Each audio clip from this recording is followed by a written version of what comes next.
stand up. I'm going to sit and do Really? Yeah. Well, you can do whatever you want. Yeah. Good morning. Oh, it's on. Okay. Good morning, everyone. Welcome back to this fabulous conference by our Center for International Law and Governance. I want to point out that this one session only is also part of the speaker series for the Hitachi Center for Technology and International Affairs. I'm Carolyn Gideon. I'm on the faculty at Fletcher. I teach international communication and international public policy analysis, and I'm also director of the Hitachi Center for Technology and International Affairs. And the purpose of our speaker series is to promote more discussion of the role of technology in all the aspects of international affairs that we come to Fletcher to study and, across the community. And so whereas only this one session is part of our speaker series, I'm very grateful to the Center for International Law and Governance for this entire conference, because the entire conference really is talking about a very important role of technology in many different aspects of international affairs. And thank you all for coming here and being part of that discussion. So this morning, we're going to begin by discussing vulnerability disclosure. And compared to the other topics we had so far yesterday, I think this might be just a little bit more about cooperation and less about rules, though of course all of our topics have been about cooperation and rules, but I think this shifts the balance a little bit more. And our author has provided in her paper a very comprehensive analysis of the extent of attention and activity with respect to vulnerability disclosure. And she even notes, I don't think she'll say this in her presentation, so I can say this, but she even notes, we know it's gone mainstream when people are applying game theory to it. And I really appreciate that comment because that's what I do. I apply game theory to aspects of cyber protection as well as other things. And disclosure looks very much like a collective action problem. So in this session and in this discussion, like we did a few times yesterday, we can again invoke Axelrod and really, think about the incentives here. I think that's a theme that you'll see. So our author today is Tina Ayiotis. She describes herself in her byline on the paper as continuous learner, caring citizen, proud mother, cook, curious attorney, and cyber professional.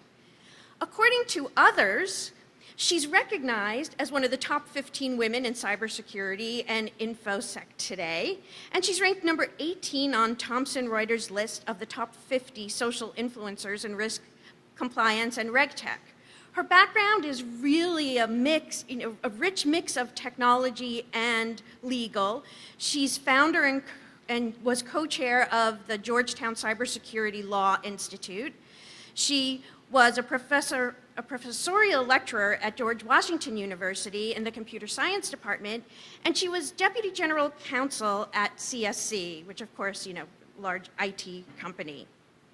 Our panelist today, who's our tech person, but in this case not a co-author, is Susan Landau, our own Bridge Professor of Cybersecurity and Policy at the Fletcher School and Tufts Computer Science Department in the Engineering School.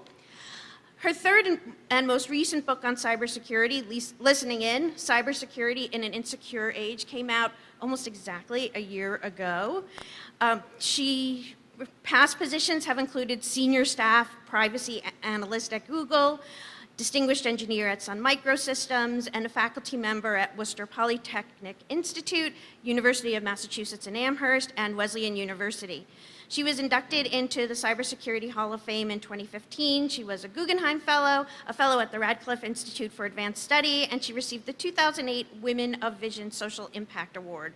And in her spare time, in addition to that, she's managed to testify before Congress and write articles in many different news publications and appear on news, television, and radio shows. Copious spare time.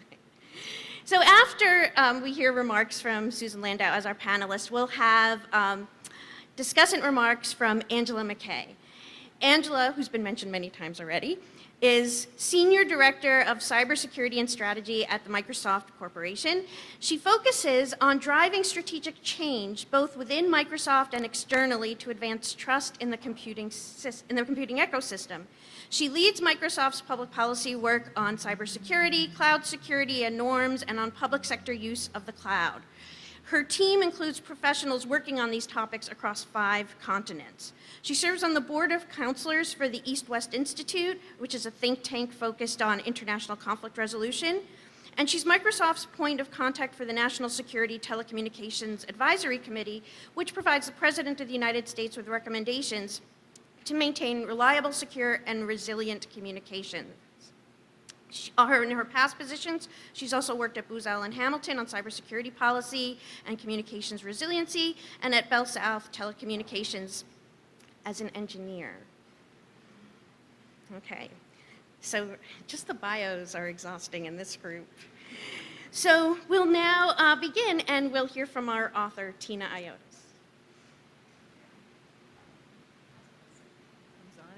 So I'll use my mom voice. Good morning, everyone. Happy International Democracy Day. I don't know how many folks saw that. It's not working? No. Okay. Okay. It's green. Oh. And is it? It's working now? Yes. There you go. I'll repeat because I think this is an audience that actually cares about the fact that it's International Democracy Day. Good morning, everyone. I'm going to go ahead and sit down. I might call on people in the audience as well. To the extent that, how many people here have read the paper? Okay, a handful. That's the way it was when I taught adjunct in my information policy class. A third of the class read the reading.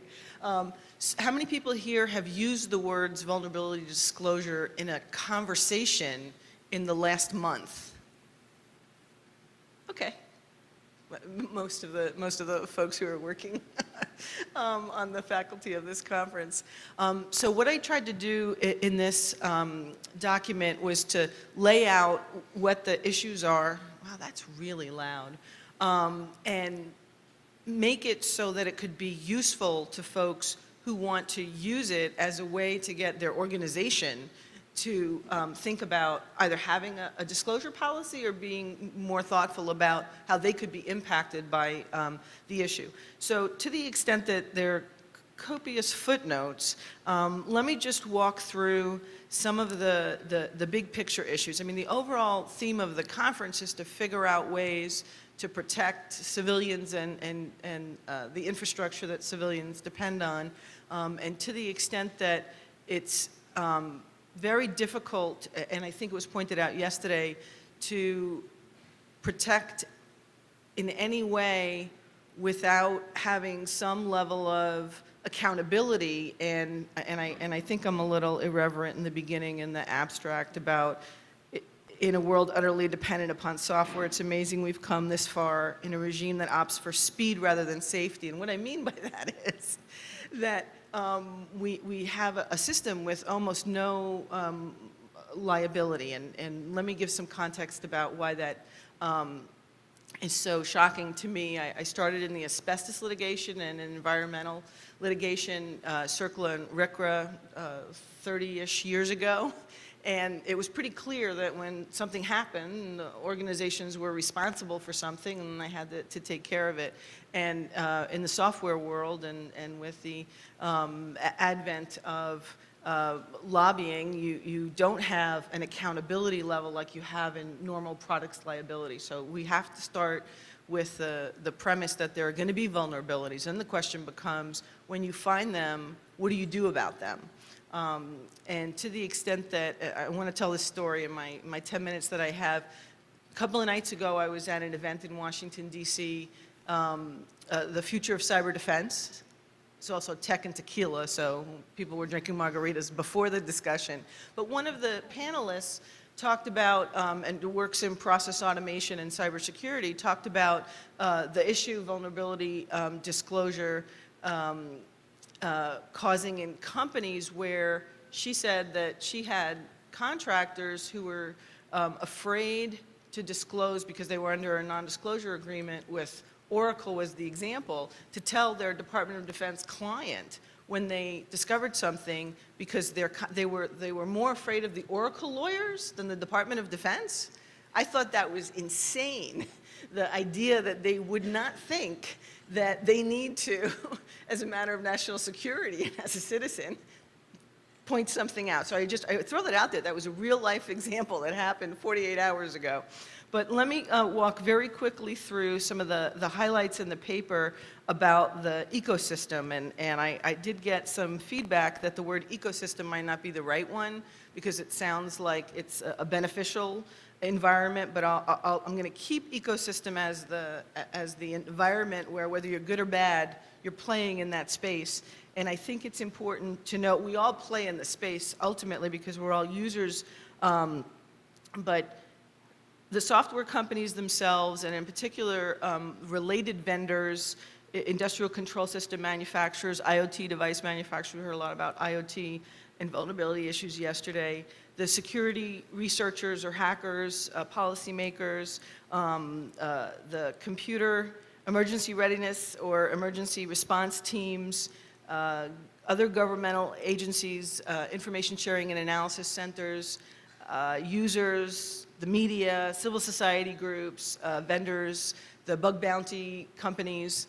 All of those entities are looking at this issue from a slightly different perspective, and I think it's helpful to understand where they're coming from, how they're playing, how they're working together, and I hope that Angela's going to have some comments, because she's a key player in that ecosystem, trying to make it. Microsoft, well, and you represent and can advocate, but I think it's important to understand that this is a complex issue, a lot of different equities, and that's not even getting us to the point yet when we're looking at what the government cares about versus what companies care about in terms of keeping people safe and understanding the process that you want to go through to get the vulnerability disclosed and patched so that it can't be used and exploited for nefarious purposes, which is, I think, the big picture problem that we have, because the people who would do us harm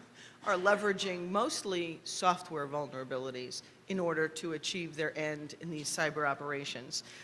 So I used some definitions from whether it's HackerOne or the United States government's vulnerability equities process, because I wanted to have some broad context. I also, for the definition of cyber operations, because again, I wanted this to be a useful document that folks could explain what that means. The Council on Foreign Relations in the United States, I think, has done a really great job in tracking and laying out the different types. And this is their characterization, and I think I'm okay with chunking it this way.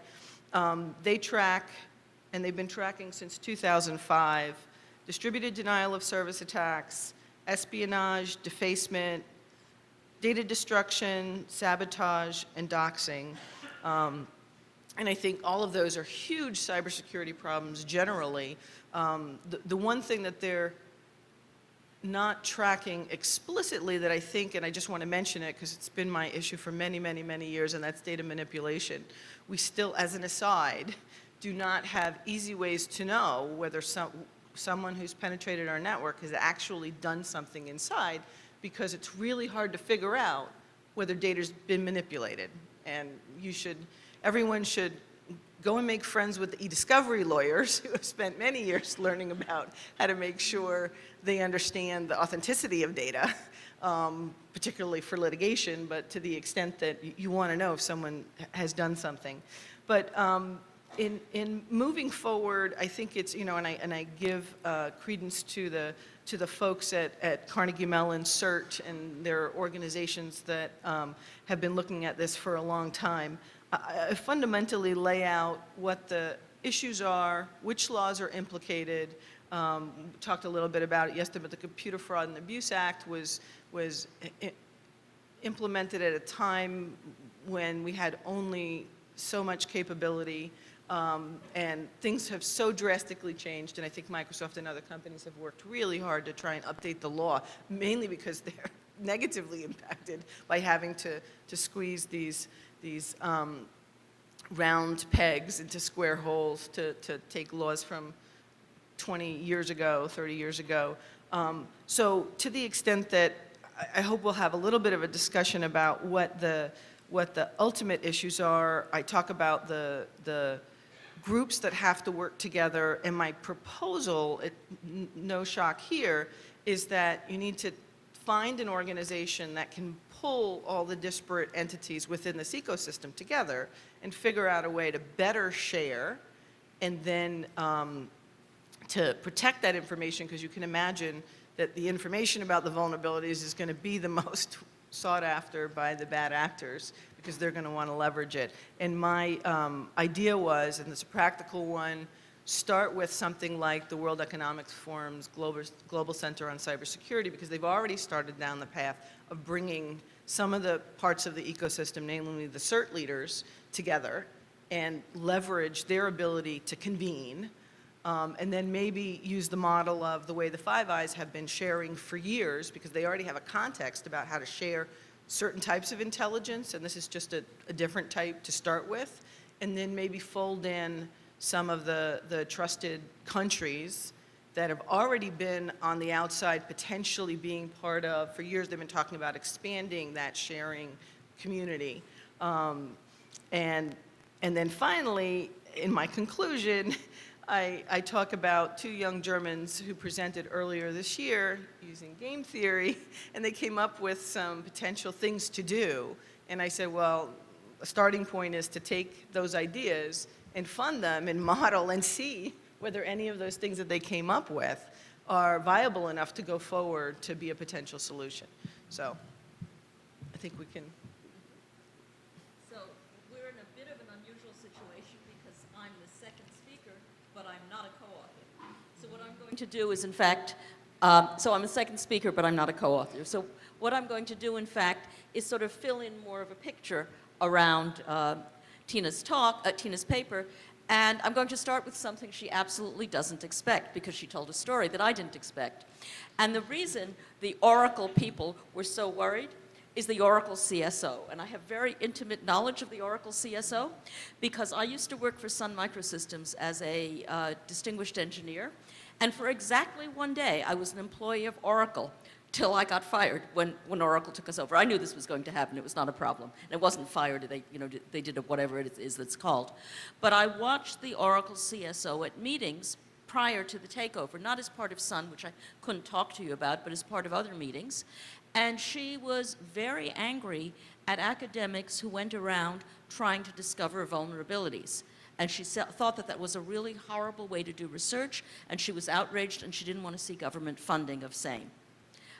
So I think what we're seeing here, whereas at the same time you saw other companies who embraced the hackers and said, if you come and tell us about the hack, we will pay you for the hack. Yeah. Thank you. Oracle had a very angry attitude towards that. It's very different, actually, from most of the large companies. So I think you're seeing an anomaly here. That isn't to say there aren't other CSOs with the same behavior, but it's an anomaly rather than an industry behavior. Sure. And it's been going on for a long time. When I think about the vulnerabilities equities process, I first start thinking about vulnerabilities. And of course, the problem's not going to go away. The problem's never going to go away because there are errors in software. There are black hat hackers who can get lots of money from criminal groups, but more importantly, from national security agencies.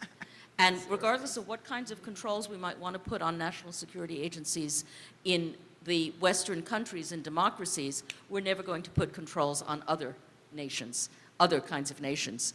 At the same time, the situation about vulnerabilities is also getting better. In the course of a National Academy study I participated in a couple of years ago on encryption, Rick Legend, who was at the time the NSA deputy director, he was one day off from retirement, met with us. And when we talked to him about vulnerabilities, he said, the situation is getting better. The good vulnerabilities are hard to find. The ones that work across big systems. And in part, that's thanks to the software development process that Microsoft launched its efforts back in the early 2000s, but then other companies have emulated that. Doesn't mean the vulnerabilities process will go, vulnerabilities will go away, because of course the kids in garages who are rushing to get something out to market are going to not think about security, and there'll be vulnerabilities. But that fits in with what Rick Legend said. He said the big ones, the really valuable ones, are much harder to find. Nope, he didn't say they were going away. They're harder to find. They're less they're less accessible. The little ones that attack this little product and that little product will always be there. But it's also, the problem won't go away because companies aren't patching. And I think WannaCry is a very interesting example here. Because the reason the problem was so bad in the UK is the hospital systems weren't being maintained. And they weren't being maintained because their contract lapsed. Microsoft was no longer servicing those systems. But the real problem is not Microsoft wasn't servicing those systems, because it makes sense when you keep launching new operating systems to have to take in new developments, that you let things fall off the table. The real problem is in the way that we think about and pay for computers and software and hardware. And if you go to somebody in the government and if you go to Congress, they say, but we allocated money to buy new systems last year. Yeah, you allocated money to buy new systems last year. What you didn't allocate was service for those systems. We don't have managers of systems trained that when they buy an application that's crucial for their company, for their hospital, that if their underlying system, if their underlying operating system is 4 years old, what's their succession plan when the underlying operating system gets turned out 4 years down the road? How are they also dealing with the application that has become crucial to their operation? So thinking about the whole ecosystem is a change, and it's a change at the level of funding, and it's a change at the level of management. I want to talk a little bit about the vulnerabilities equities process within government. So the US has what I would say in many ways is an exemplary government vulnerabilities equities process. For one thing, we know about it. We know it exists. We know some of the rules. We know they report 93% of the vulnerabilities. We don't know which 93% of the vulnerabilities, and we don't know how quickly they report it. We don't know if it's within days of finding the vulnerability or a year and a half in. But it is a described system, which is unusual. It is not true internationally.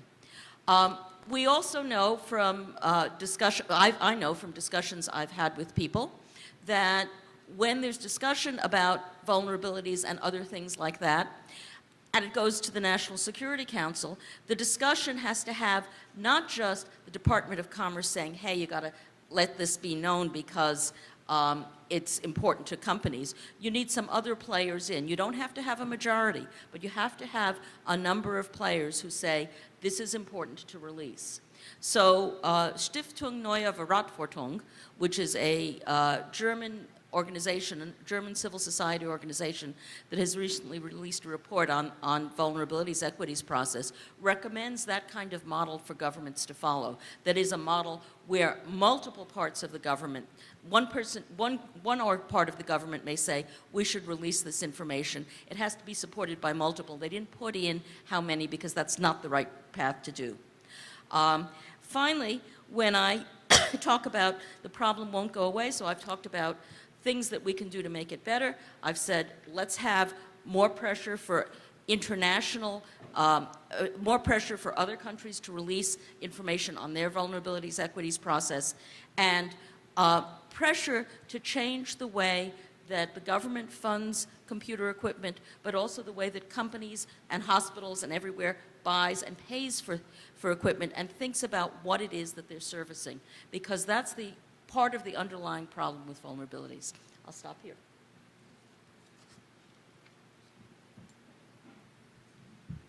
Hello.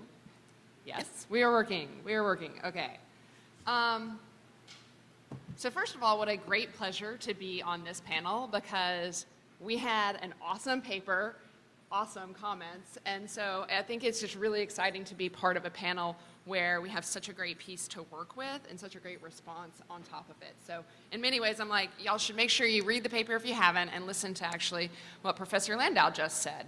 You know, when I looked at the paper, there was a sentence there, Tina, that I really just liked that I wanted to pull out, which was, this may not be a direct quote, but basically the premise was, we need better vulnerability sharing to reduce risk to protect civilians and civilian infrastructure. That premise and that starting point is exactly the right starting point, and even many of the things that Susan just talked about really help move that forward. You know, what I also appreciate, and if you look at the two comments, is we're not just looking at disclosure in a silo. It has to be looked at as part of the overall life cycle. So how vulnerabilities are found, how someone decides to act on them. From the government side, a VEP process. From a security researcher side, hopefully using coordinated vulnerability disclosure, right? But then also past that, how, if it moves down the path of not reporting, how is it operationalized and for what purposes? If it's moved down the path into the vendor handling, do these vendors have appropriate processes to be able to respond quickly and effectively to this? And then the last piece, which is what I love that Susan brought up, do the end users have the ability to consume that in their infrastructure, whether it's from a technical means or a resource means, to be able to close that vulnerability. And that's one of the things I think as we're thinking about this subject, it comes out in each one of these comments, but I'd encourage us to think more broadly about what that life cycle looks like, because that's when you start to realize the incentives and disincentives across that entire model to get to the point of a more secure and resilient system that also continues to improve itself. And I think that's one of those things I would say from the Microsoft experience that we have really found. I loved actually your story and your story, because then I could say we could continue the story, right? Which is, I have also worked with Oracle, not for them, but with them on policies around both the United States and around the world. And I've worked for the company of Microsoft for 10 years. And you really do see that corporate culture plays in to how companies decide to behave in this ecosystem. And I think that there's an opportunity for more work in catalyzing standards, catalyzing behavioral norms, but where I guess there was a premise in the paper that I was like, we should actually talk about this a little bit more, that was about this idea of a global vulnerability disposition center, right? I was like, you know, when I think about the complexity of the ecosystem, and actually this was brought up in both speakers, there's the complexity of people who are producing code right now. Like, right, that used to be like a Microsoft, an IBM, an Intel, an Oracle, you know, and then you add on a whole nother set of IT players as the ecosystem has gotten way more diverse. Security vendors who are doing things, ISPs, social media platforms, that's IT industry, right?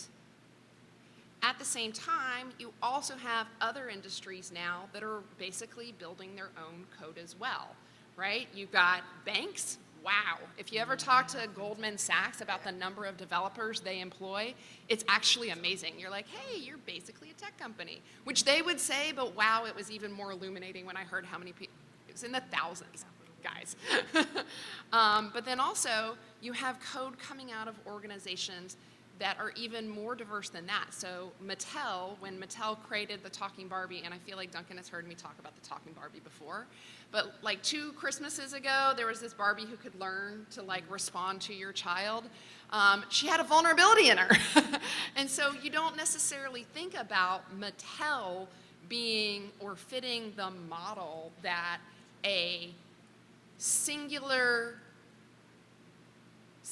kind of mandated global approach, I don't think would necessarily accommodate the diversity that we see in the ecosystem on the code development side.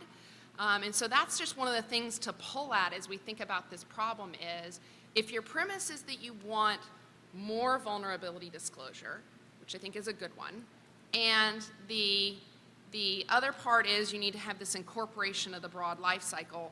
Is a single centralized center the right way to do it, or are there other ways for us to catalyze this ecosystem? And this would then I'll pivot very briefly to where I think what we're doing and what I think can be helpful is we have been speaking and working to promulgate the practices around secure development, right? Yay, more people should use them. But also recognizing that they're going to need to scale to different development environments very differently. When you're a cloud service provider, you roll code and you develop code with a set of rigor that is entirely different than Mattel ever will. And do we even really want Talking Barbie to cost that much more? I mean, I know nieces and nephews who, well, mostly nieces, but a nephew too, who might not necessarily like that, right? And so I think you have to think about those code development and how to scale it to different development environments. We've also been doing a lot to catalyze the research community and to help create the more legal certainty for them to do good things, right? The laws are really outdated. It has a chilling effect on the security researcher community. We think about security researchers as being an incredibly important part of our overall software quality, and like you have to really get the laws to work there. And then I think you actually have to move into what is that right process for governmental handling. We need more governments. US, shining star example. Do I think the process is perfect and actually working to really balance all the equities properly? I think maybe not. But we have a process in the United States. It is more than you have everywhere else. You're starting to move that forward. I think more could be done there. And then, yeah, the last piece is, again, with that diversity of the ecosystem, start to think about how they can have vulnerability handling even if it's not core to their business. And that's some of the places where HackerOne, I see the marketplace working to solve some of the gaps between that ecosystem, and I think there can be more done to catalyze that marketplace. And then a little bit relative to your liability point and Joe's point last night, I think a large part of this ecosystem is a space where voluntary incentives and customer demand could really catalyze a lot of market activity.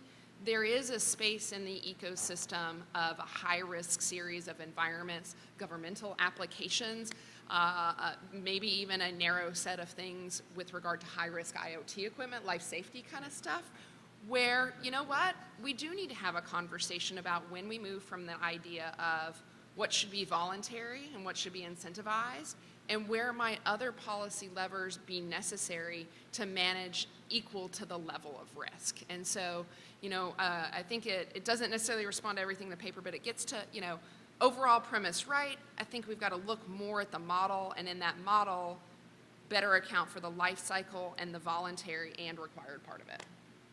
You know, one thing I Sorry. forgot to point out that I want to give props to the CIO at the Department of Transportation, mostly because we don't find a lot of good examples in government. But she, and I forgot which, I think she might have come from HPE, but I'm not sure.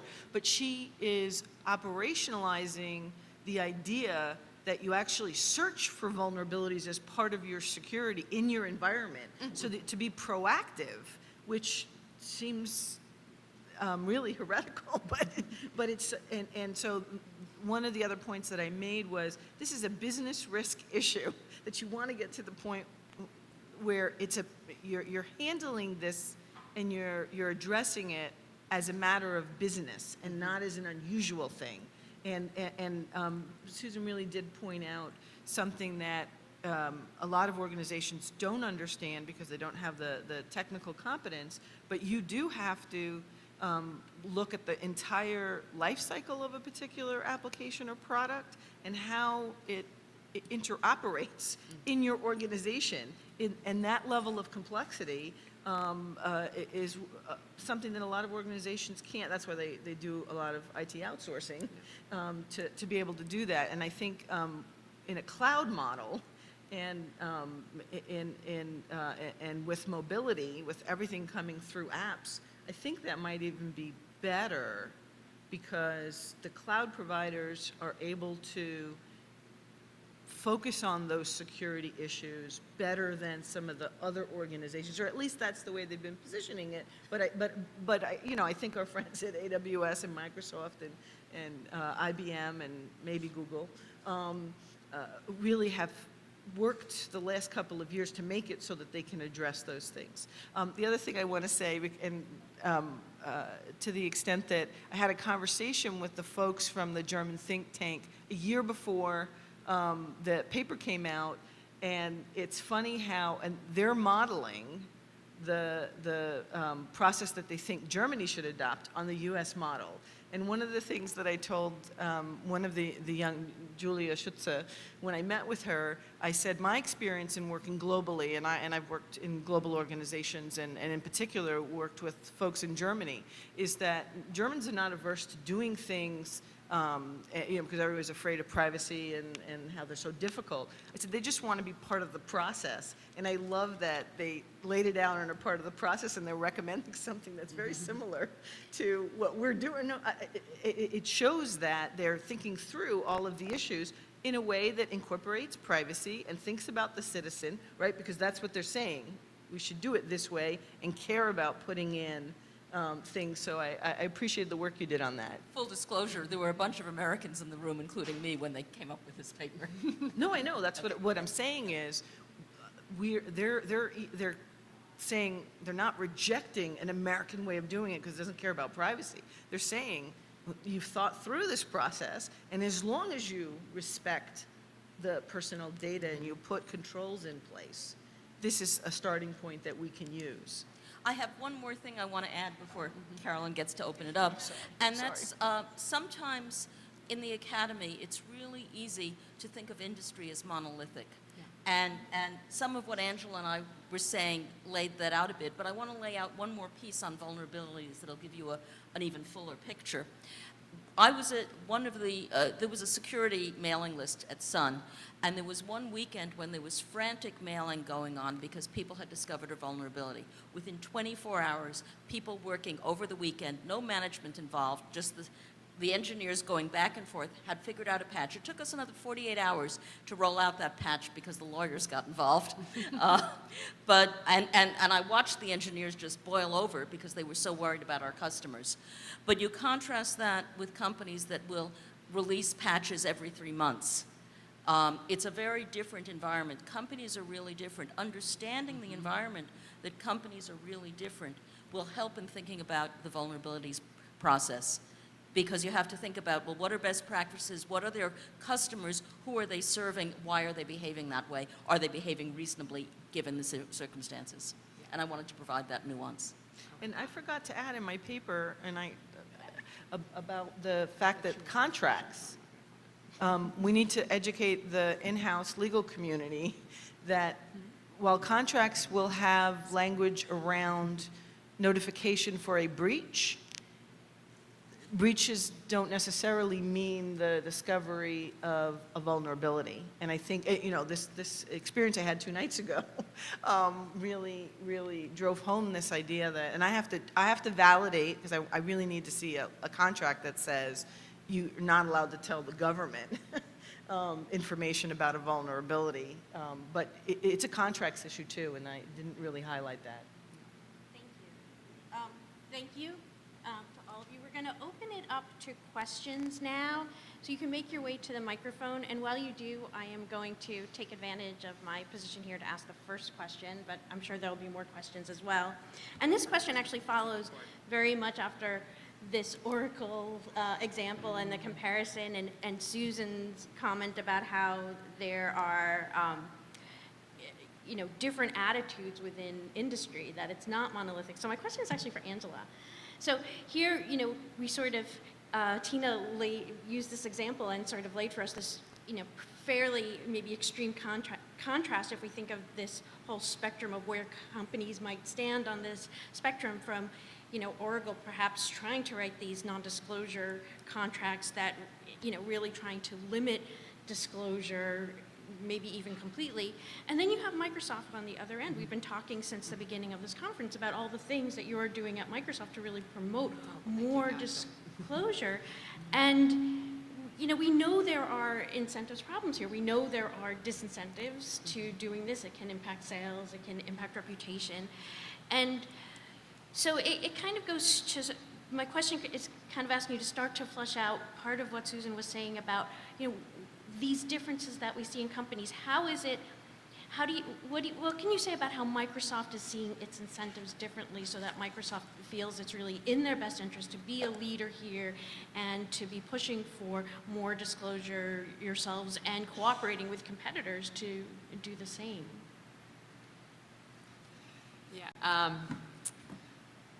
So I think a couple of things come into play. I'm constructing the answer in my head right now, but I have something I can say while you construct it. okay, yeah, go for So, it. Okay. I worked at Google, but the story I'm telling is pre my time at Google, so I'm not disclosing anything I shouldn't. January 2010, Google announced that it had been the victim of an advanced persistent threat, and it had been there had been data taken, some email accounts breached, and so on and so forth, some software taken. Google was outraged. It improved its security practices, which were already very good. But the interesting part of my story is there were a large number of companies that in the previous several years had been the subject of very similar attacks. In fact, the same software used in the attacks that had not been public. Why did Google go forward? I think in that case, Sergey Brin and Larry Page were simply outraged. The CEOs of Google were simply outraged that this happened. They enlisted Hillary Clinton, who gave a talk on the open internet a month later. I mean, that was clearly the State Department policy anyway, but that precipitated some of those actions. Google felt it had been invaded and it was going to go public. It opened a new way of talking about breaches. Because before that, if you go back and look at the press stories, they will say types of companies, they won't say names of companies. Since then, we've gone to names of companies. So that was a change because the leaders felt this is not acceptable and we're going to go public about it. You know, as I was thinking about it, I go back to, I would love it if the ethos that existed in the company solely came because we felt like it was just the right thing to do. But when I think about why the company ends up in this space, very, very, very practically, you look back, there was a series of really, really bad named worms and viruses. And the ecosystem at that time was 98% a Windows ecosystem.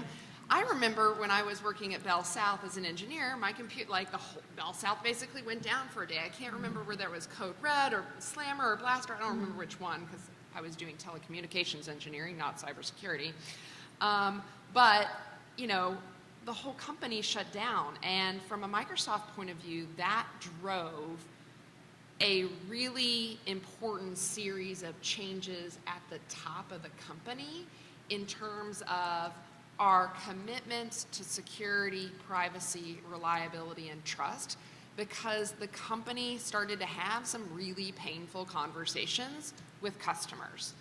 You know, when you have very large financial institutions, which, you know, we love as good customers who start coming and they're talking about moving out of your ecosystem because of these risks, it drives it drove a reflection inside of the company. Mm-hmm. Bill Gates wrote a memo that basically changed the trajectory of the company. For those who haven't heard of it, it's called the Trustworthy Computing Memo, where he basically said, we have to commit in a different way to security, privacy, reliability, and trust.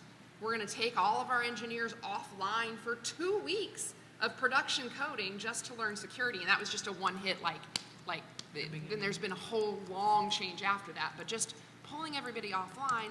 And what's happened since then was a recognition of we need to do this piece, but it's a shared responsibility to affect user security in the end. It is not a single platform environment. The customer experience is actually a whole bunch of different vendors, and we're going to have to work together, this idea of a collective defense, to improve things. And so that then sets a whole different path over time when you have this leadership top-level buy-in and direction, and then they resource it, and then they think about tooling it and the kind of partners. Yes, we use game theory internally also to make decisions here, right? And think about it, like we used to not do bug bounties. We would do other incentive models. We gave security researchers name credit in the alerts because you were trying to incentivize this. Because we said you shouldn't pay for this. And then ultimately we assessed the market dynamics and said the marketplace is changing. We're going to start offering bounties. But then we first started with offering bounties for security, like how you could take, or for fixes and mitigations as opposed to just vulns. And then we started offering them for vulns, but only in the beginning of a product life cycle. It's almost like crowdsourcing, red teaming before you go into full production. But like, I bring up that example because I paused, thank you for jumping in for a second. I was like, really, what set it off? It's that set of decisions, and then it sets forward a trajectory over time that is very different than other corporate cultures. Other questions, please. So I'll suggest that the Bell South hack was the slammer worm, and that became a really good customer of mine after that happened. My name's Jack Hembrow.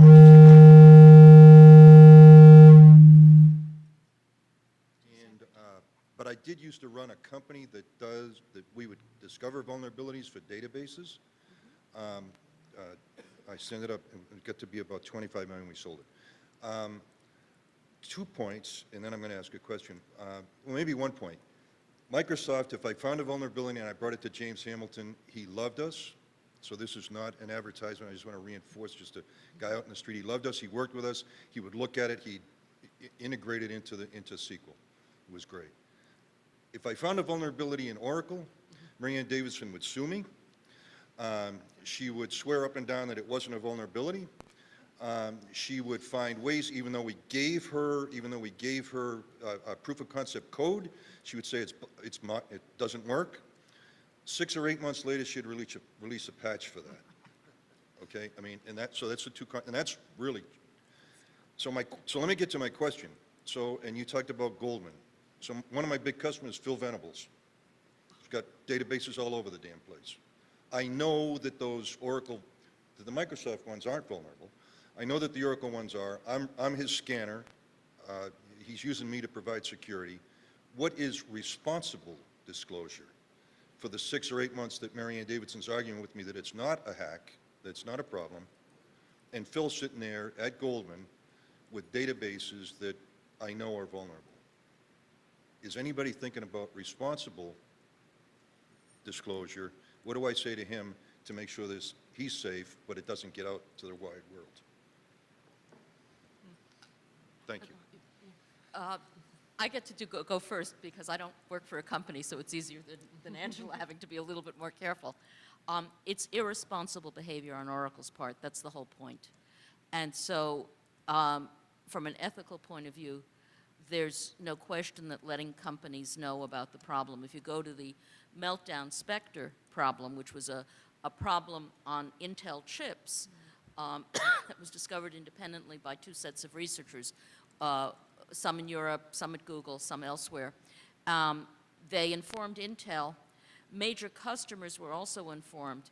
There was a little bit breach of when the thing went public by a few days, but that was months after companies had known about it and thought about mitigation. Many companies in that case have not done mitigation because there's a choice between efficiency versus security, and that sounds like a flip comment. In fact, exploiting the vulnerability is not terribly easy. It's something that a nation state can do. I'm not sure anybody else can do it right now. But the point is, you can do responsible disclosure to much more than Oracle. And if Oracle's going to behave that way, then you do responsible disclosure to other customers first, then tell Oracle, so that Oracle can't hold you to a contract of not talking to anybody else. I personally am outraged by the length of delay. Couple of things. First, we've, not just at Microsoft, a lot of the players in the IT world have moved away from the phrase responsible disclosure because it has a lot of subjectivity to it. And what we have worked to move towards is this concept of coordinated vulnerability disclosure, right? And that puts a little bit less of a judgment call on the behavior. So we think that is really important.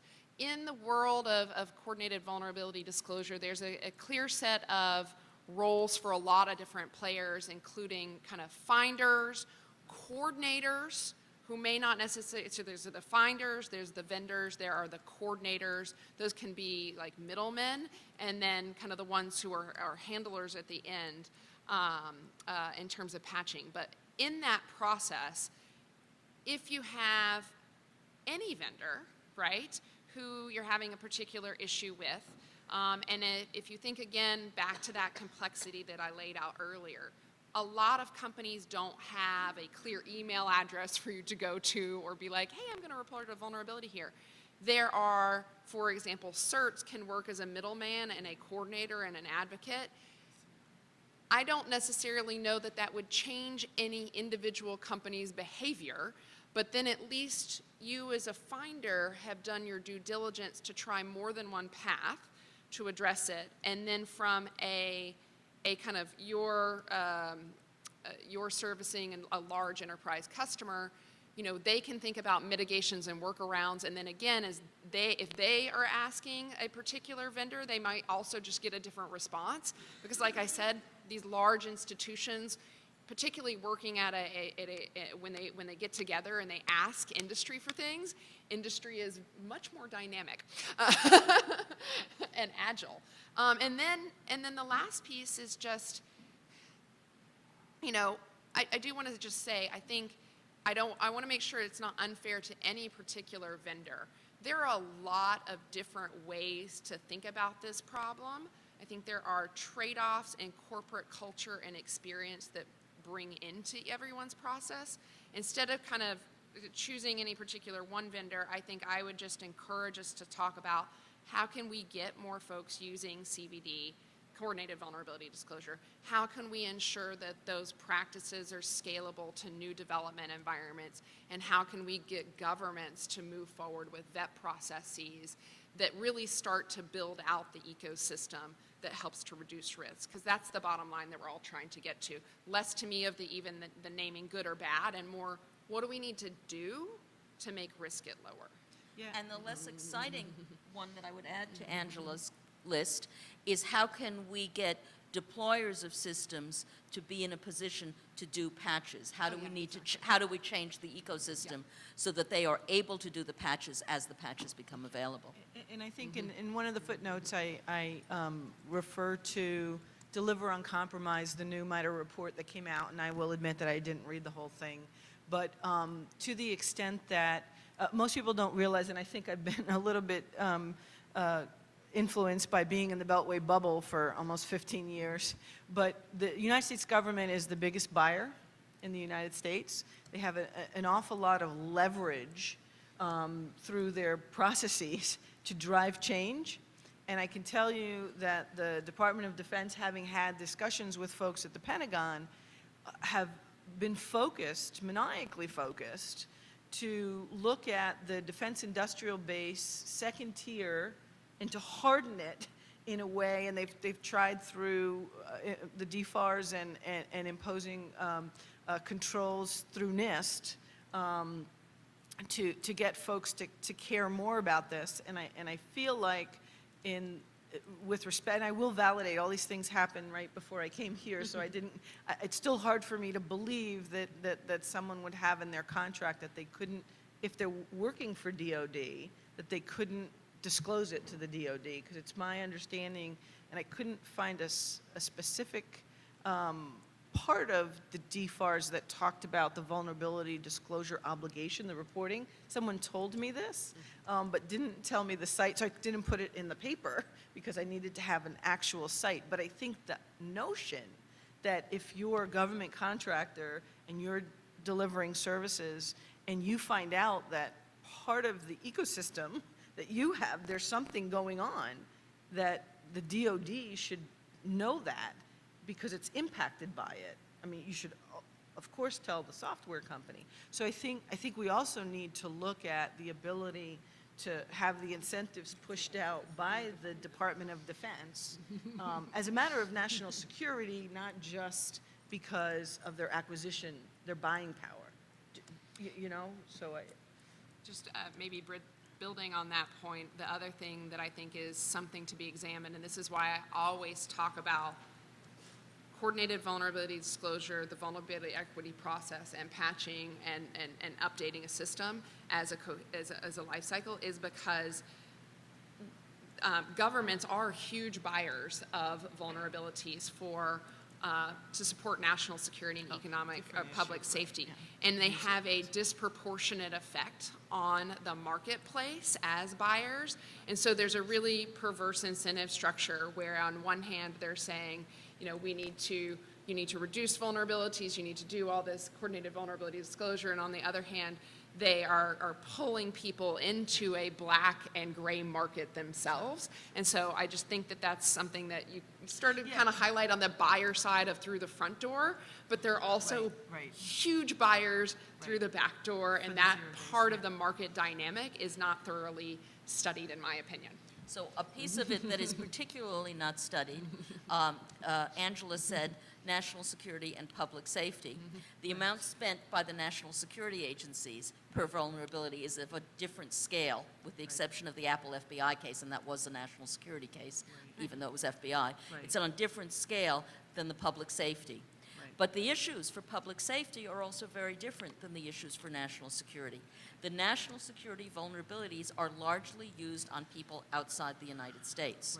The public safety ones are used inside the United States, largely.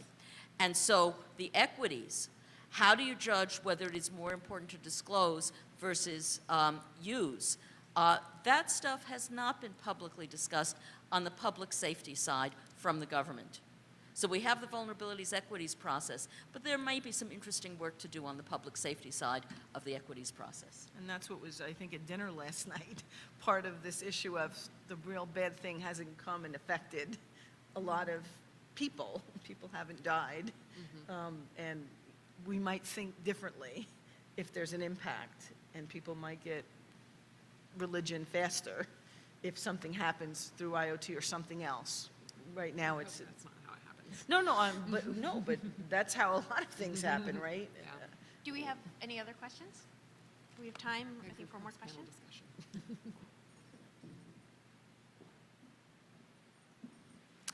Hi, good morning. My name is Nadia Kostuk. I'm at the University of Michigan in Belfast Center. Thank you very much for your remarks. So you mentioned positive aspects that has been done in this process, as well as challenging aspects. I was wondering, what is a single necessary piece of change that needs to take place, or you think is inevitable to take place within the next year, either from the point of view of industry or the government or any particular actor, to make this complex process improve and move forward? Thank you. You really like easy questions, don't you? Yeah, so I think in large part we're having, so I liked the hand-raising exercise that Tina did at the beginning. At large part, I think we're having the right kind of initial catalyzing that's going on. We need more people basically adopting standards. We need more versions of what responsible disclosure looks like in a scalable environment, market development in places like HackerOne, where when a company themselves may not want to specialize in this process, they can like servicify it, you know, buy it as a service. So I think that the awareness level that is going on is great. The things that I think would be really, really significant is for particularly the governments and the US government through its buying power to actually incentivize scalable, notice the words I'm saying here, incentivize scalable security processes that accommodate the development and response side of this in the vendor base, because that pull on the supply chain will actually affect things way beyond the original buying set from the government. And so if you ask a certain set of vendors to do a certain set of things, and I don't mean mandating the controls, I mean talking about having a process to do secure development response along the way, you will see then the vendors that support those vendors having to do the same thing. And that promulgation would have a really significant behavioral shift. What I think is really funny is the government does this somewhat poorly through the FARs and DFARS process. And that was me being diplomatic in my characterization. And then you have a flip to like it all should be liability. And I just think that as an overall approach to managing different worlds of risk, you're going to need to have different models for different versions of risk, such that you don't squash innovation in a way that is that ultimately we're not going to be gaining the benefits from it. I want to comment on that because I think it's hugely important, and I think that paper that I referenced, the Deliver Uncompromised, is about that. The least cost, lowest cost technically acceptable model that's been around hasn't worked because it in no way helps the notion of security by design and having security built in or better security at the front end. So I think the notion that you're going to have to pay more, and if DoD starts as the entity that says, you know, we realize that, and we've done that risk analysis, and it's better for us, at least in certain areas, to make sure that we're buying stuff, we're going to have to pay more, but it's going to be more secure and it's going to be better for us. The other question, or the other thing I wanted to point out was Amit Elazari, who's a doctoral candidate at Berkeley, is doing something called hashtag legal bug bounty. So anybody tweeting hashtag legal bug bounty, use that as I give her a shout out. Her objective is to come up with a standard set of clauses in a contract that security researchers could use and would be incorporated everywhere, so they would have an understanding of what the relationship would be like. So to standardize that language, and that's something that I think, and I hope, she's getting a lot of support for, will help. And that's different from the HackerOne thing, because you have a lot of security researchers on their own, and they are worried with the language that they're being forced to use today, that unless there's some standard that everyone accepts as the right one.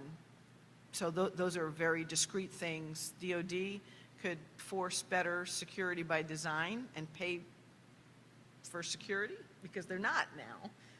And the work that Amit is doing, I think, could use support.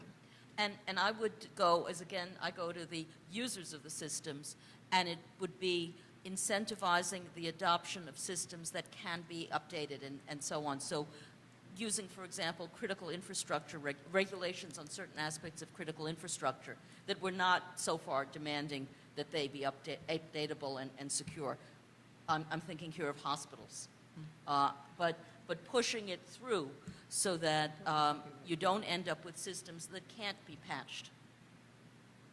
Okay, so we're past time, of course, but please join me in thanking this fabulous panel for a great discussion. And we have gifts.